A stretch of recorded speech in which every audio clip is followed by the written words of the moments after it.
Praise the Lord, everybody. I'm JENISE, an award-winning independent gospel artist and the founder of the Gospel Underground Artist Development Agency, and welcome to the Gospel Underground YouTube channel.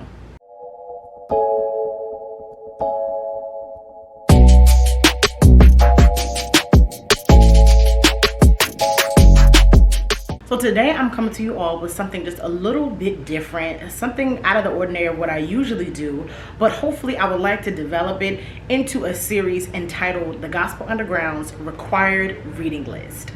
And so today I'm going to be sharing with you all the first book in this series, the required reading list. As we all know, music ministry moves in seasons, right? There's a season where we're out in the forefront, we're working, we're grinding, we're singing everywhere, photo shoots, music video shoots, taking all sorts of engagements, right? Then there is the season of development where we're doing the behind the scenes work. And any great gospel music minister knows the season of development is never really over, right? So the way that I love to continue to learn and to continue to develop as a gospel music minister is with reading. I've always been an avid reader, a lover of books and reading. And one of my favorite quotes is, "I'm not always right, I am always learning." So that's just kind of a mindset that I love to keep within myself to, first of all, keep me humble, and to, second of all, keep me in a space where I can always learn something new, where I can continue to grow and do and be better. So the first book in the Gospel Underground's required reading list, that's kind of a tongue twister, let me try to get it together. So the first book in the Gospel Underground's required reading list is Own Your Moment and Take the Stage by Tracy Williamson, laying a foundation for your music career. Now, please do not be fooled. Yes, this is a little small, thin book, but it is completely power-packed. I enjoyed every single minute of this book, and it is certainly one that I will be reading again and again and again.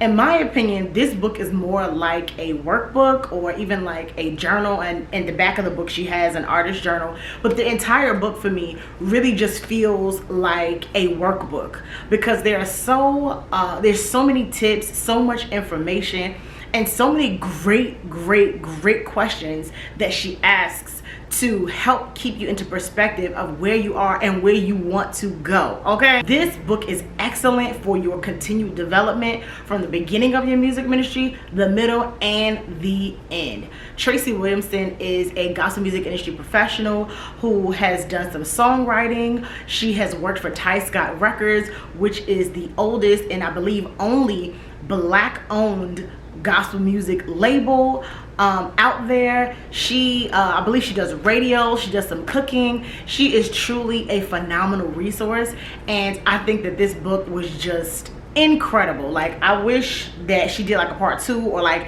honestly, this book can be a course. So shout out to you, sis. If you see this review, consider doing a course, because this book is definitely a course that I would take, and I'm sure that other people would take. This book has 11 chapters. It has an online music resource list, as well as, like I said before, the artist journal in the back, where there are a number of questions that she asks you as it pertains to the contents of this book to help guide you in laying a great foundation for your music career. My favorite chapters of the book were, first of all, chapter number 4, which is entitled Count the Cost. Within this chapter, she is literally teaching you to count the cost of what it will take to become the gospel music minister that you are striving to become. That is, maintaining your personal finances. That is setting up a business account for your music and really laying out a budget for how much things will cost. Not just that, but also counting up the cost of your personal time, the time that you spend with friends and family, and just everything. It literally covers everything of counting up the cost for this goal, for this dream. Next chapter that I really enjoyed was chapter number 6, which is entitled Practice Patience and Trust Your Process. I think, especially nowadays with the internet and all this technology and all these resources available, I think that it is still in the minds of many new and up and coming gospel music ministers that there is just this 1, 2, 3, step to boom, now I've made it. But the truth of the matter is that's not real. That's not realistic. And well, along this journey, it is going to take a lot of patience, a lot of trust in God, a lot of hard work to see the vision that God put in you come to fruition. You know, this is being a gospel music minister or doing anything for the Lord for that matter. You don't leave it up to manifestation. I'm going to write out my goals and I'm going to think about them really hard and it's going to happen. Absolutely not. Absolutely not. This road takes a lot of work. It takes some constructive criticism. It takes so much. So this entire chapter, chapter 6, patience, practice patience and trust your process, really hit home for me because it really reminded me of the process of putting together my first project. And even now, how I'm transitioning in my music ministry and how I'm just stretching and growing as an artist. It is truly a process of processes, okay?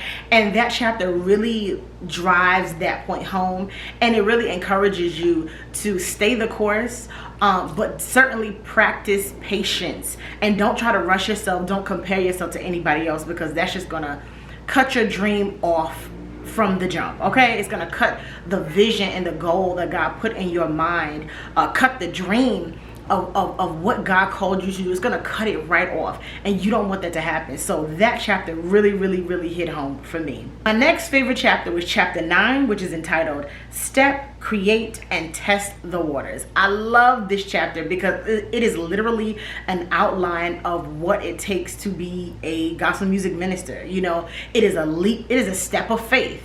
You know, it requires you to be creative and to work to be creative and share that creativity with others, which can be extremely scary and extremely intimidating, but so necessary to test and see what is well received and what is not. So I really love that chapter because it was extremely practical on exactly what to do. I know sometimes, I'm speaking for myself here, sometimes I literally need a step 1, step 2. I want somebody to walk it out with me and tell me exactly what I need to do. And that chapter really gave me everything that I was looking for. The next couple of chapters really benefited me as an independent gospel artist, and that is chapters 10 and 11. Chapter 10 is entitled The Artist Meets the Record Label, and chapter 11 is entitled The Independent Artist or the Major Record Label. These two chapters, which are the last two chapters of the book, really gave me a lot more information and a lot more insight as to what it means to be an independent artist. And while I knew a lot of these things, it kind of just opened it up a little bit more and gave me a different perspective on it. And it also gave me a really clear idea as to if I were to approach a label or if they were to approach me, what my options are. I don't think enough of us know those options. And as a result, I think a lot of independent gospel artists specifically just opt to stay independent. A record label or a record deal is not signing your life over to the devil.